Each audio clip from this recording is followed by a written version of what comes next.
ஆசீர்வதிக்கும் தேவன் நம்மை ஆசீர்வதிப்பாரே. துதி ஸ்தோத்திரம் இயேசுநாதா, துதி உமக்கே என்றுமே. இன்று ஒரு வசனம்.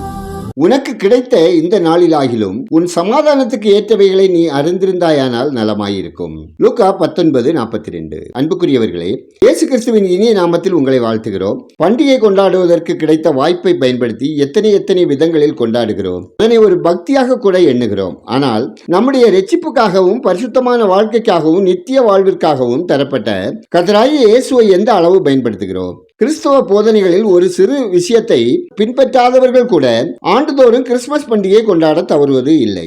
பண்டிகை கொண்டாட்டம் என்பது நன்றாக சாப்பிடுவதும் நன்றாக உடுப்பதும் மனதை மகிழ்விக்கும் பல கொண்டாட்ட நிகழ்ச்சிகளில் பங்கேற்பதும் மட்டுமே நம்முடைய பக்தியை வெளிப்படுத்தாது.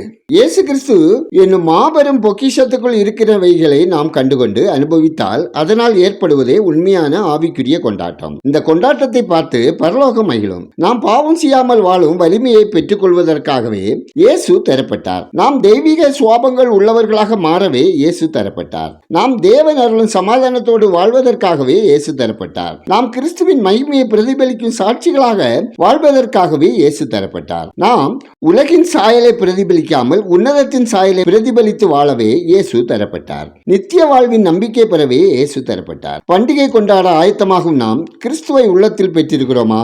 நாம் ஜெபிப்போம். எங்கள் கண்மலையும் மீட்பருமாகிய கர்த்தாவே, ஆசீர்வாதமான இந்த நாளுக்காய், இந்த நாளின் வசனத்துக்காய் நன்றி சொல்கிறோம். தேவனே, நீர் தருகிற உம்முடைய ஆசீர்வாதமும் சந்தோஷமும் இந்த நாள் முழுவதும் எங்களுக்கு கிடைக்கும்படியாக ஜெபிக்கிறோம். கர்த்தாவே, எங்கள் வாழ்வில் எங்களால் மாற்ற முடியாத காரியங்களை மாற்றி எங்களை உங்கள் வல்லமையால் நிறைத்து பாவ சாப கட்டுகளிலிருந்து விடுவித்து ரட்சிப்பில் கலிகூற இரக்கம் செய்யுங்க.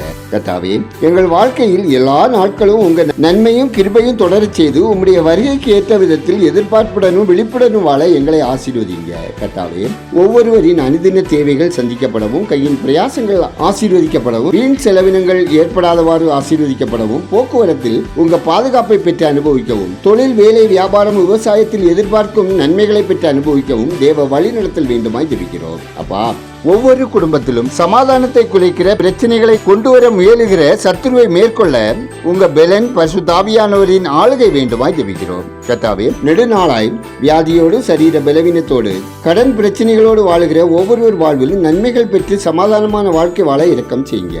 ஆண்டவரே, இயற்கை சீற்றங்களினால் பாதிக்கப்பட்டவர்களுக்கு ஏற்ற உதவிகள் கிடைக்கவும், உண்ண உணவின்றி, உடுக்க உடையின்றி, இருக்க இடமின்றி வாழ்வோர் நலன் காக்கப்படவும், ஏற்ற உதவிகள் கிடைக்கவும், சிருஷ்டிகர்த்தாவாகிய உமது அன்பை ருசிக்கவும் வழி நடத்துங்க.